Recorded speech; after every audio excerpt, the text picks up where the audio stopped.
I sometimes I just share with the patients some of the data that I know. This is a study that was from many, many years ago, but was incredibly well done. It was 1,806 patients over 60 randomized to get placebo, which was just a saline injection, or the flu vaccine. Patients completed a questionnaire 4 weeks later. 23% of vaccine recipients and 14% of placebo recipients had adverse effects, but the adverse effects were sore arm. It was all local. Local side effects made the difference. 17.5% of the vaccine group versus 7% of the placebo. The systemic side effects was not statistically significant, 11 versus 9.4%. So almost 10% of people that you inject anything into their arm will tell you that they feel flu-like. So it's not the vaccine, it's just the process of putting a needle in their arm. Another study was this study looking at older patients, a randomized placebo-controlled double-blind crossover trial. I love the design of this trial. 336 received either saline or trivalent influenza vaccine. They were interviewed for side effects, and after a 1 week washout period, they got the other thing. They either got the placebo if they got the flu first, or they got the flu vaccine if they got the placebo first. And the only difference was sore arm in the active vaccine recipient groups. A beautifully done study where you used individuals as their own control, and they did not find that there was more systemic side effects when people got the flu shot. Okay, here's another common one. I can't have the flu shot because I am allergic to eggs. And when you still in many clinics and many pharmacies, if you go to get a flu shot, they will give you a questionnaire and they will ask you if you have an egg allergy, which would make patients feel like that's probably something important. So the reason for the worry about egg allergy was always the idea was because the vaccine was grown in eggs and could contain the most minute amount of egg protein. Theoretically, that might cause anaphylaxis in patients with immunoglobulin E antibodies against egg proteins. That's a very reasonable physiologic thought process on it. But does that really happen? This is a study looking at children with confirmed egg allergy based on testing who received influenza vaccine. It included 27 kids with a history of anaphylaxis or severe enough reactions to put them in the ER or the hospital after egg ingestion, and none of these kids suffered severe reactions with the vaccine, and the only four patients had mild abdominal discomfort. So it really showed that it was safe, even in a study of individuals who had had a history of really, really bad reactions. Um, we need a lot more data than that, right? We're not going to look at just one little pediatric study to convince us that this isn't real. But this is a 28 studies, total of 4,315 patients with egg allergy who got egg-based influenza vaccine.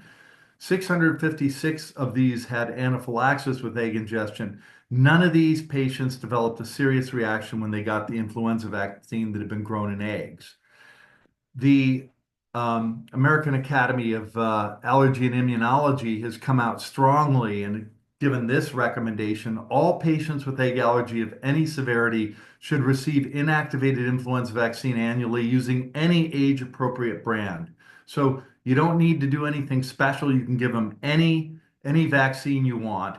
And there really is no special waiting period for these folks. Initially, when they started to immunize these folks with influenza vaccine, they said you need to stick around the office for an hour, hour and a half just to make sure nothing bad happens. Now they can go to the pharmacy, get it, and go on with their shopping or go on with their day. So there's no reason to make these people wait. Okay, how about vitamin C and the age-old vitamin C prevents colds? I'm going to take vitamin C because it will prevent colds. And where did this come from? Well, it came from our good friend Linus Pauling, who is extremely well respected, having won a Nobel Prize. And in 1971, he did a summary of four relatively small published studies on vitamin C and the common cold, and concluded that vitamin C supplementation helped prevent and lessen colds. He had published a book several years earlier, Vitamin C and the Common Cold. So he always felt this was a theory he had. He believed in it. He pulled out a few studies and he published an article saying, hey, it works. Four small studies.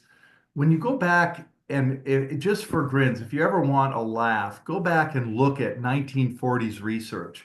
First of all, the way the article's written will make you chuckle. They're written like a couple people sitting at the bar. And the methods they use are really amazingly bizarre. So, four small studies that were done in sort of a pre-true evidence-based era, that's where all this came from. Now, one of the studies he mentioned, though, was actually a pretty interesting, well done study. It was a direct inoculation study. 91 subjects, 47 received 3 grams of vitamin C per day for 3 days before inoculation with viruses, a mixture of rhinovirus, influenza B virus, and B814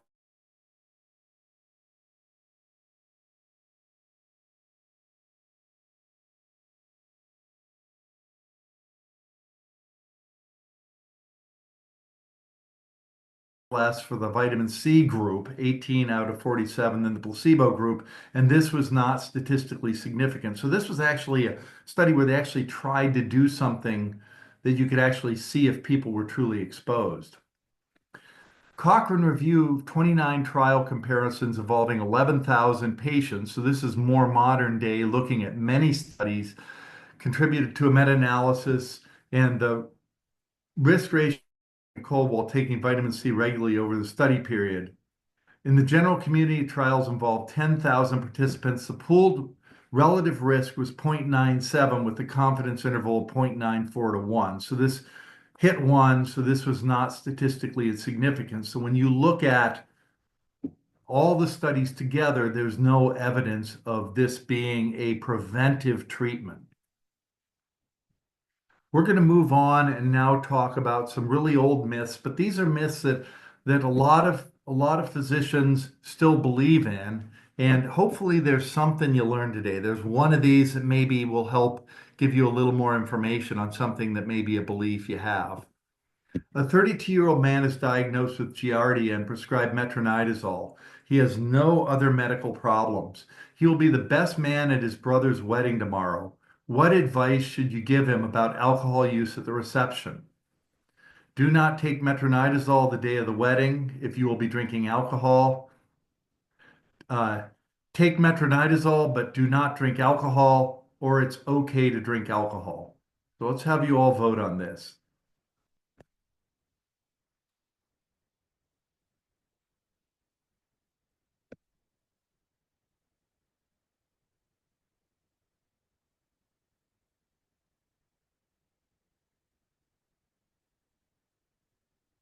Okay, so we got a mix here. 7% suggests that they shouldn't take the metronidazole on the day of the wedding. Others say, go ahead, you really should take it, but don't drink alcohol. And that's what will be, every pharmacist will tell you that, and that will be on the pill bottle. I think the right answer is C. It's okay for the person to drink alcohol. Now, if he drinks 20 drinks, he's probably going to get sick. And that would be easy to blame it on the metronidazole. But let's talk about this and what evidence we have, since this is something that still our pharmacists are going to always tell our patients. And is there evidence to support this?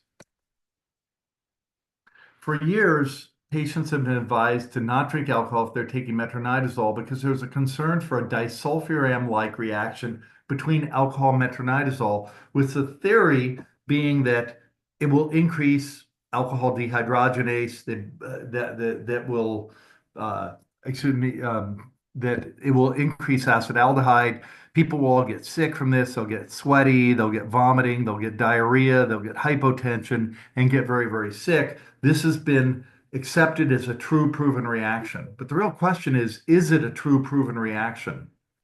Where did this dogma come from? It comes from case reports.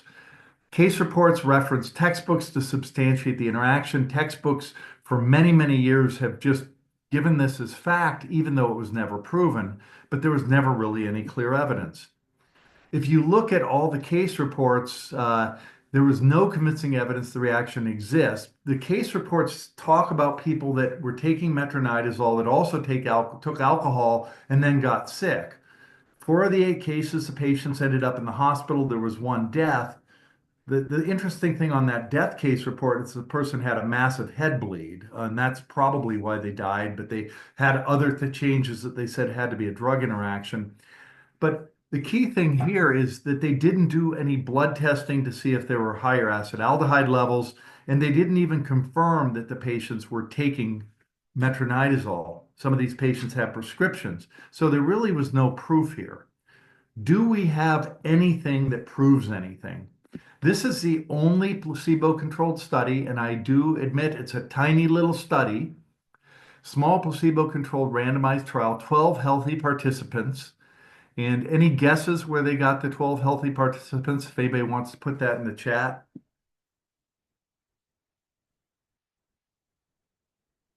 You got it. College or medical school. That's where I would look. Yes, medical school. So 12 healthy medical participated. They got both alcohol and money, so not a bad deal.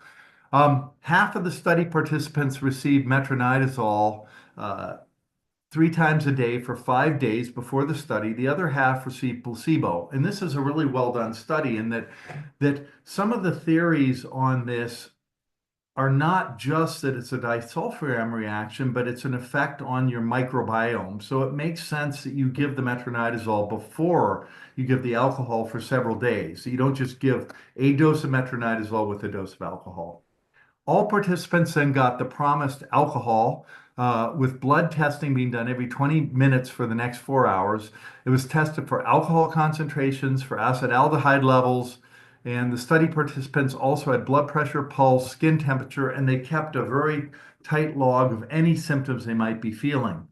There was no difference in blood acetaldehyde levels, vital signs, or any symptoms between the individuals who were drinking alcohol with their metronidazole and those who were just drinking alcohol who had taken a placebo. Another more recent study was this case-controlled study that looked at, it was a retrospective chart review over 10 years in an ED, looking at people who came in with alcohol use and positive blood alcohol levels who were also taking metronidazole to see if they had different symptoms and if any of them had a documented disulfiram-like reaction. 36 patients were included in the study, 18 in the metronidazole group and 18 in the alcohol concentration match control group who were not taking metronidazole. So they the actual symptoms of people on metronidazole and alcohol with people with identical blood alcohol concentrations who were not taking metronidazole. There were no significant differences in disulfiram-like effects. No patients who got metronidazole had a detectable alcohol concentration had a recorded disulfiram-like reaction in the chart. Now, is this something that's changed? Yes. In the 2021 STI guidelines, the CDC looked at the data on this and they removed the alcohol warning with the use of metronidazole. So individuals get metronidazole for different infections, especially things like BV. They removed the warning, trichomonas. They removed the warning of alcohol because they felt that the case histories did not prove this and that there was no convincing evidence that this was a true reaction. Okay, a 30 cuts her finger on a glass jar. She goes to the emergency department and needs to have sutures on her right ring finger. What would you recommend for anesthesia for the patient to prepare them for their suturing? Would you give bupivacaine, 1% lidocaine, 1% lidocaine with epi, 2% lidocaine, or saline? So which of these would you choose?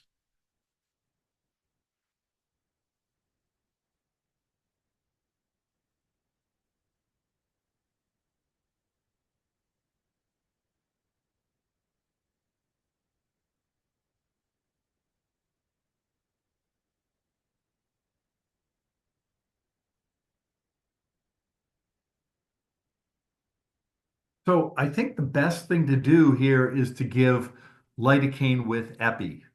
That is the most likely thing to help this patient because it's going to cut down the amount of bleeding and it's going to be easier to do suturing. I certainly would have been kicked out of medical school if I had answered that and done that on any patient because of the prevalence of this conventional wisdom that epinephrine should never be used in end arterial fields, digits, pinna, nose, penis, anywhere where there could be ischemia of tiny vessels. Epinephrine is going to cause vasospasm. That's the thinking. This has been in many, many emergency medicine textbooks, and many of you may have been given that same dogma when you did your emergency medicine rotation or family medicine rotation where you got a chance to suture people up. This is the only randomized controlled trial on this. 60 digital block procedures, 31 randomized to lidocaine with epi, and 29 to lidocaine alone. Lidocaine with epi, one patient needed additional anesthesia, five needed additional anesthesia in the lidocaine alone group. More interesting is that digital tourniquets were needed in 9 of 31 patients who got lidocaine with epi and two-thirds of the lidocaine alone group. So they needed to get some ischemia with a digital tourniquet to cut down the bleeding so that the person could effectively do the suturing. Two patients had complications after lidocaine, none with the lidocaine with epi. So small study, well done, but probably not going to change what we think. But what's much more interesting is what do the professionals do? What do the people who spend their life operating on hands do? That is, hand surgeons. And this is a study of 9 hand surgeons who's prospectively recorded each consecutive case of hand and finger epinephrine injection over a several year period. So this is the standard of care in hand surgery. They use lidocaine with epi. 3,110 consecutive cases of elective injection of low-dose epinephrine in the hands and fingers. There were no cases of digital tissue loss. Phentolamine was never required to reverse vasoconstriction. So totally safe. It's what they use. They scoff at the fact that we avoid using epi when we suture the hands. Now, when I've lectured before, I've had podiatrists in the crowd, and they have come up and shared with me that they use this all the time on the toes. And they sent me to this 1971 article from the Journal of the American Podiatry Association of 18,000 patient records over 14s reviewed, plus an additional 5,000 records from the author's practice spanning 27 years, all foot surgery patients. All the patients had been deemed healthy. 65,000 digital surgical procedures were reviewed using lidocaine with epi with no complications due to the epinephrine. Doing a literature review, 39 studies of epi digital blocks in fingers and toes, no digital necrosis or gangrene in any patient. And this included an individual who got really excited when they had an allergic reaction and they managed to inject an entire EpiPen into the palm of their hand. Certainly, that's a massive dose of epi and not the type of dose that we see with the small percent that's used in lidocaine with epi. And that individual had no problems. They had no gangrene or ischemia to their digits. Okay, I'm going to move on to a couple of newer myths, things that have been in the literature in the last few years that certainly I was very interested when I saw them because they kind of changed my mind on some things I'd always believed. An 80-year-old man with Alzheimer's disease is admitted to the hospital after a fall. He is noted to have coughing spells after drinking liquids. He has a swallowing study done which shows severe motility slowing in his esophagus. What do you recommend?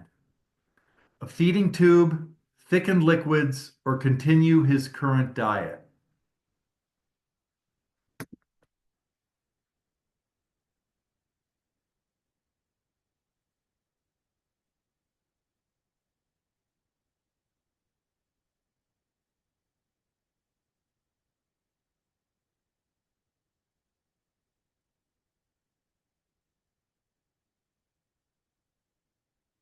Okay, so we got about half and it's half and half. Thicken liquids and continue current diet.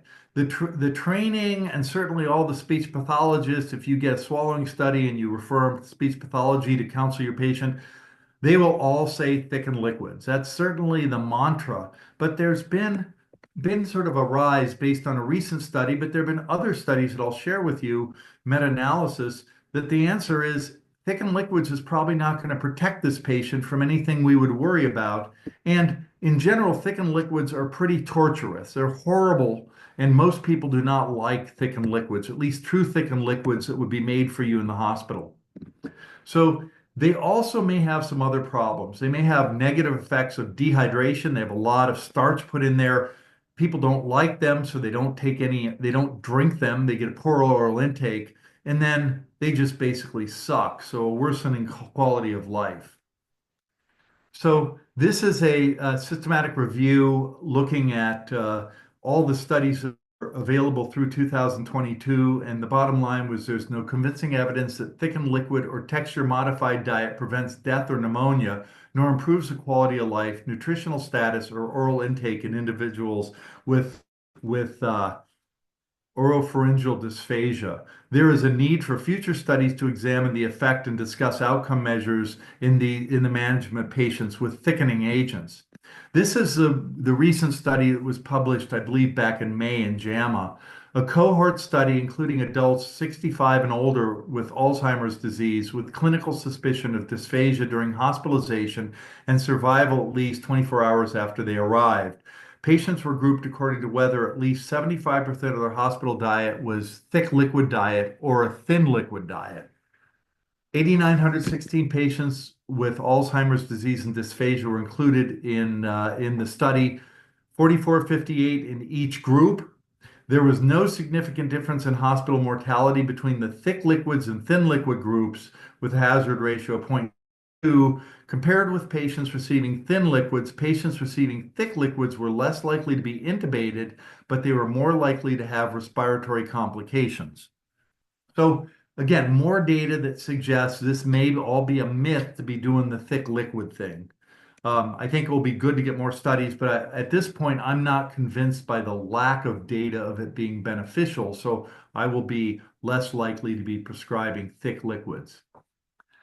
A 59-year-old man presents with abdominal pain. He has a history of small bowel obstruction and diverticulitis. His medical record includes chronic kidney disease with a baseline creatinine of 1.8, hypertension, type 2 diabetes, and depression. He had a colectomy 6 years ago for colon cancer. He takes the following meds: semaglutide, amlodipine, and escitalopram. On physical exam, blood pressure is 130/80, pulse is 90, temperature 37.2, normal bowel sounds, but guarding in the right lower quadrant. Hemoglobin's 13, crit's 39, white count's 13.5, BUN's 27, creatinine's 2, a KUB is unremarkable. What imaging do you recommend for this patient? A CT without contrast, a CT with contrast, an MRI, or an abdominal ultrasound?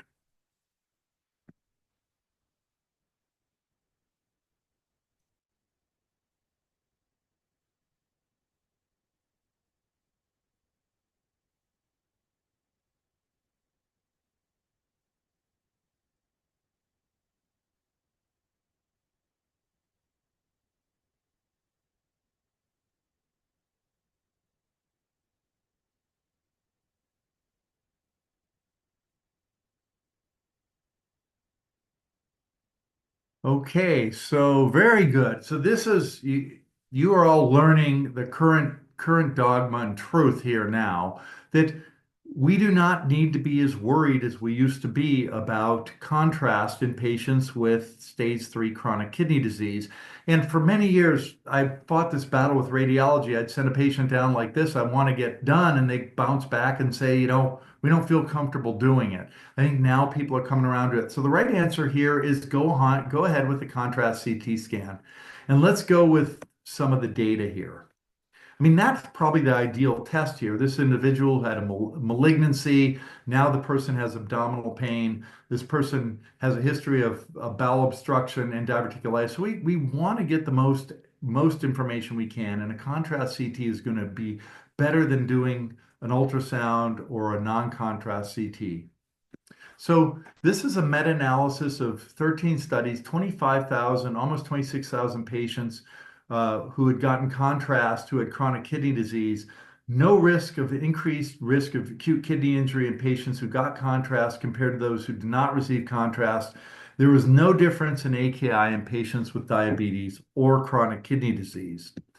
Another study out of an ED looking at this same issue, almost 18,000 patients who had a CT with contrast, CT with no contrast, or no CT. So they looked at what happens if we give people contrast, or we look at people that are matched for everything else who got no contrast or didn't get a CT. Contrast administration was not associated with increased incidence of acute kidney injury with an odds ratio of 0.96.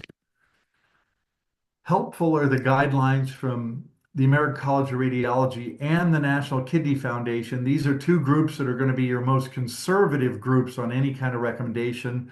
The risk of acute kidney injury developing in patients with reduced kidney function following exposure to IV iodinated contrast media has been overstated. You can give contrast if needed in patients with glomerular filtration rates greater than 30. Okay, we're going to move on now and talk about some everyday myths. These are things that patients may ask us about every day or things that come into our world every day. A 55-year-old patient of yours requests new prescriptions from you at a routine appointment. She will be traveling internationally next month and wants to replace her emergency medication kit as the medications in it, azithromycin, loperamide, and oxycodone, have all expired. What do? Replace the prescription for azithromycin, replace all three medications, or tell the patients that all the meds should still be fine.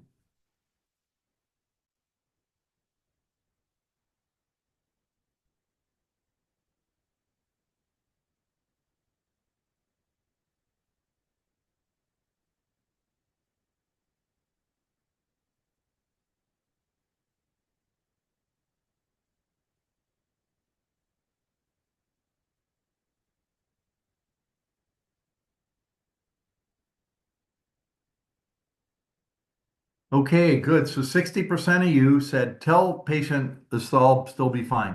This is probably most important for all of us personally as we get PRN medications and they sit in our cabinet or they sit in our travel bag forever and ever and ever. And do we have to get rid of these things or can we roll with them? And the answer is you can roll with them. And we're going to go through some pretty interesting data to show you how long medications actually are remarkably effective. So the need to keep throwing everything out and replenishing them is not really there. So expiration dates on medications are the date that is required of the manufacturer to guarantee 90% potency. This doesn't mean that they won't be potent past that artificial date that they study and look at. This is a wonderful study that's now almost 20 years old. And this was actually the US military paid for this study because the US military stockpiles huge amounts of medications, both for the military, but also for the public.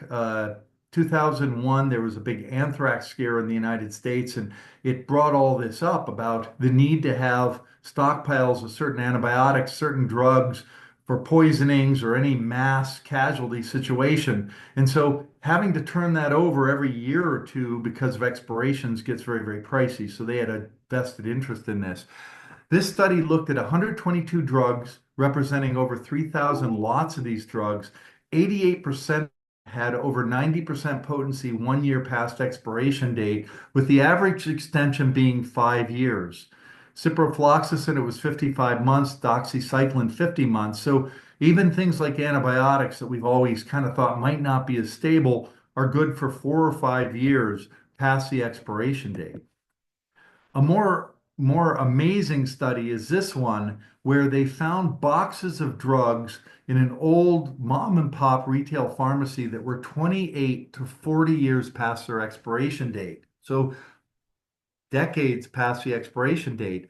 12 of the 14 compounds tested were in concentrations 90% or more of the labeled amount. So they were in the amount that would be approved for efficacy. Codeine, hydrocodone, acetaminophen among the medications that retain potency. The only medicine that really broke down a lot was aspirin. Aspirin did break down to less than 1%. So aspirin probably we're not going to want people to be using past the expiration date.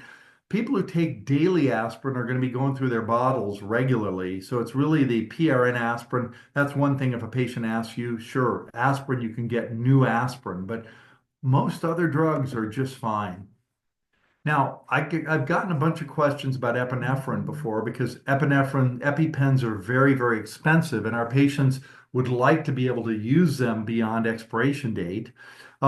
Multiple studies have shown that EpiPens last and are functional beyond the expiration date. One study, the original epinephrine remains sterile and detectably pure more than 2.5 years after expiration. EpiPens less than 25 months past expiration contained at least 90% of the labeled amount, so should be effective. And in this last study of healthcare professionals, they collected a bunch of EpiPen juniors that healthcare professionals had, and they had kept these things in their cars or their spare homes or in their campers. These were not under ideal conditions. 1 to 50 months past expiration, all had over 80% of labeled concentrations. What do I do with this? Well, I don't feel totally comfortable telling my patients who have had severe anaphylaxis from bee stings or peanuts or something like that, yeah, go ahead and use your EpiPens for as long as you have them, because I don't think we have enough data on true efficacy of it. But I do tell them, don't throw them out. I give them the new EpiPen, but if they have 4 or 5 EpiPens in their house and they can't get to their new one, at least they have something else that will probably still work. How about albuterol? That's another one that we get a lot of questions on because people have albuterol inhalers that, they keep forever. Samples from expired lots of albuterol were analyzed to see if the active ingredients were around long after the expiration date. Expiration dates were over a 20-year period, and nearly all lots of albuterol retained over 90% of the listed strength over 15 years past expiration. So your patients who say, once in a while, I need a hit of albuterol for some reason, can I still use mine or do you need to give me a new one? If they use it really infrequently, they're probably okay just to use their old albuterol inhaler. The other question that comes up all the time is, well, that's fine if I don't get good efficacy from my pain med, but could medicines become toxic if they expire and they break down? The answer is no. At least in pill form, the only expired medication ever reported to cause toxicity was an old form of tetracycline that's been off the market since the 1980s. And there were four case reports of Fanconi syndrome occurring in patients using outdated old tetracycline in a form that isn't made anymore. So I think generally patients worrying about toxic expired drugs, we don't see that. A friend who lives in Tacoma is seen for fatigue. No significant past medical history. He is not taking any medications. Hemoglobin 12, hematocrit 37, MCV 103, TSH 1.2. What workup do you recommend? B12 and folate testing, alcohol history, B12 and folate testing, or alcohol history and B12 testing?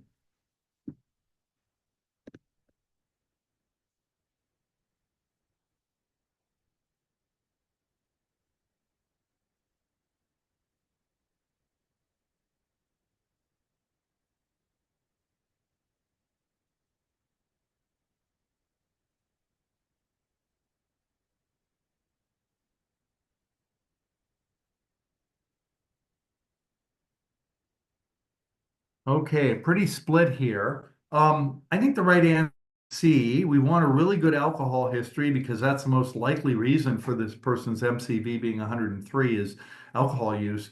But B12 could occasionally be the cause. Folate is extremely uncommon as a cause for a macrocytic anemia, and especially a mild one like this in the United States because of supplementation of the grain. So before 1998, when routine fortification grain prophylaxis with folate was started, we did see anemia due to folate deficiency. When I was in my residency, saw lots of folate deficiency anemia, but it really kind of went away after 1998. Um, so we'll look at the data on how infrequent it is. This is a 2010 study looking at 2 teaching hospitals in Canada. And Canada did the same fortification at the same time. So it's really all of North America. They found 11 out of 2154 serum folates were low, and 4 out of 560 red blood cell folate levels were low. And nobody who had a low folate was at the cause of the anemia. So the anemia was not caused by folate in any of these patients where the workup was for this, that they found incidentally minimally low folate levels in a tiny percent.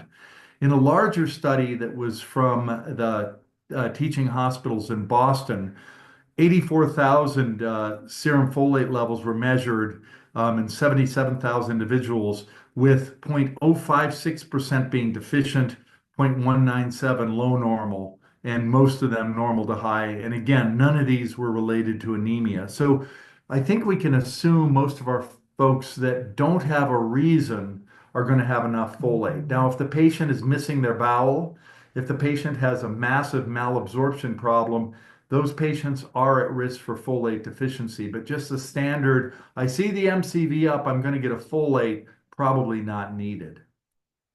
The Choosing Wisely campaign, the American Society for Clinical Pathology, is recommend against not ordering red blood cell folate levels. Now, how common is macrocytosis due to alcohol? This is a study of 300 consecutive primary care patients with MCVs over 100. 4.7% were anemic. In 80% of the men and 35% of the women, the cause was alcohol, and no cause was found in 6.8% of the men, 35% of the women. The interesting thing here is the pearl to remember is if they are non-anemic with a high MCV, the likelihood of it being alcohol goes way, way, way up. 29-year-old woman presents her evaluation. She reports that she has frequent headaches over the last 12 months that included pressure pain over her forehead, under her eyes, and over her cheeks. She usually has nasal congestion as well. She has not had any fevers or purulent nasal discharge. What is the most likely problem? Cluster headaches, migraine headaches, sinus headaches, or tension headaches? So headaches, 12 months, on the forehead, under her eyes, over her cheeks, nasal congestion, but not any fevers or purulent discharge.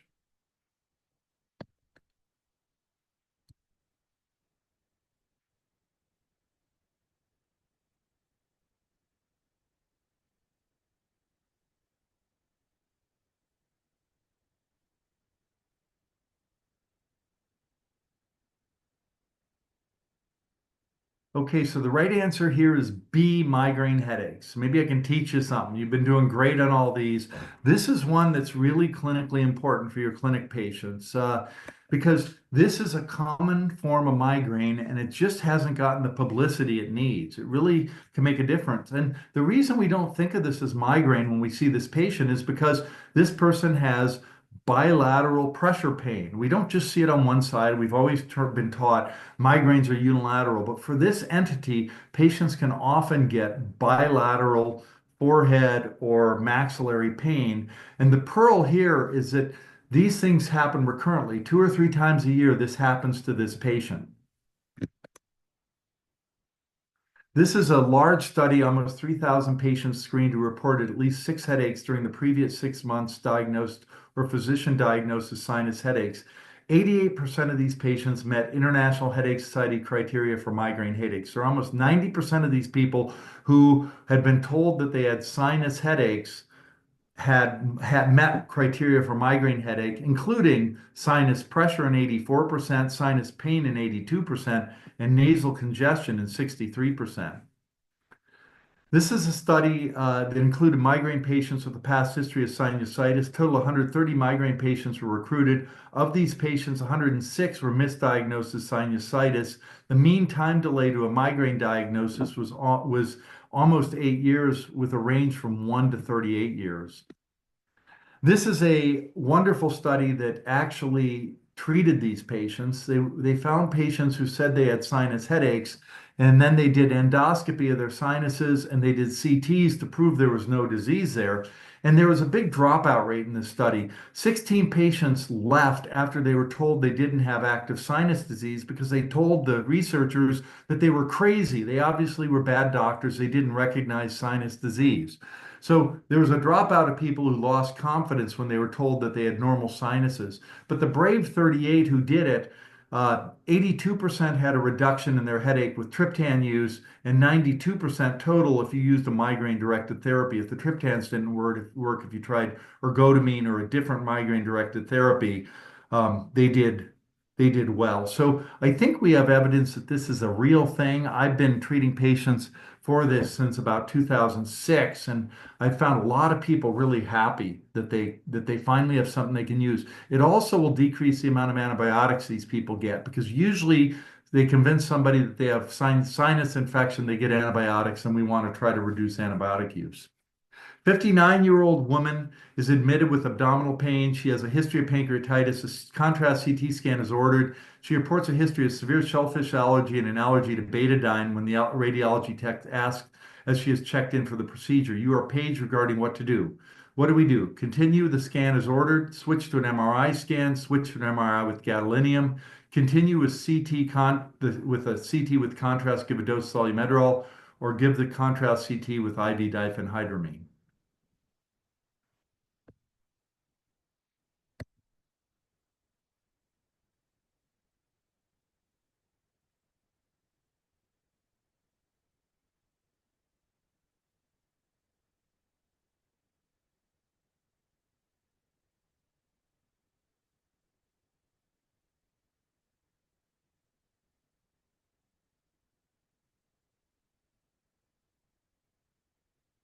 Okay, good. 49% of you said continue with scan as ordered. We don't need to do anything special here. Where does this myth come from? Fish and shellfish contain iodine, and allergic reactions to seafood are quite common with a prevalence from 2 to 6%. So there's this sort of mythical thinking that it's the iodine in fish and shellfish that makes people have a reaction when it really isn't. Iodine is present in many other foods that we don't worry about. An allergy to shellfish is actually due to proteins, two different proteins, pyroalbumin and tropomycins. So it's not due to iodine. A lot of people believe this, though. 20% of emergency medicine radiology physicians surveyed would not administer shellfish allergy as recently as 2019. And the majority of them indicated an iodine allergy limited ability to give IV contrast or required pre-treatment. Now, here's the problem. Contrast reactions are present. Prevalence of contrast reactions in people with seafood allergies, 6 to 15%, milk and egg allergies, 14%, allergies, 13%, fruit allergies. So people have contrast reactions, yeah, some seafood allergy people do it, but any kind of allergy increases your risk of a contrast reaction. And we don't ask people if they have fruit allergies, so it makes no sense to single out seafood allergies. The current guidelines from the American Academy of Allergy, Asthma, and Immunology does not recommend going to a lower isoosmolar radiocontrast media or pre-treatment of these patients based on just a seafood allergy. The American College of Radiology only recommends pre-treatment with steroids if a patients have previously had a moderate to severe IV contrast reaction. Betadine, basically, you don't need to worry about it either. Okay, I'm going to finish with just a minute here on colonoscopy. I know I'm running a couple of minutes over, but it will be done in 2 minutes. But I got to say this, having had several colonoscopies. Um, the colonoscopy dogma has always been clear liquid diet for 1 to 2 days before you get colonoscopy. God forbid you get given a gallon of Go Lightly to drink and be absolutely miserable. Well, we don't need to do the clear liquid diet. Low residual diets work as well or better. 200 patients randomized to low residual diet versus clear liquid diet. Low residual diet where people were allowed to eat meat, eggs, dairy, bread, and rice through the day before colonoscopy. Patients in the low residual diet group had better bowel prep than those in the clear liquid diet group, less nausea, vomiting, headache, or weakness or hunger. Meta-analysis shows exactly the same thing. The less nausea, vomiting, hunger, headache, and low residual diet patients, those who followed low residual diet, surprise, surprise, showed an increased willingness to repeat it. In other words, come back for their follow-up colonoscopy than those who got a clear liquid diet. And then if you use a smaller volume bowel prep, they're as good or better than using Go Lightly. So you can give people a small amount and it works good. So let your patients eat. They don't need to be on clear liquid diets. They can do a low residual diet, and we really shouldn't be prescribing Go Lightly. I will stop there. I appreciate your attention. I think you folks are very myth proof. You know most of this stuff already. I hope you each learned something today. Thank you so much, Dr. Paauw. As I said, this is like remains one of my favorite academic half day talks. ever in my 3 years. So thanks so much for coming back to give this. Everyone else, if you guys don't have any questions, you can go ahead and take a break and we'll come back here, let's say at about 9:55.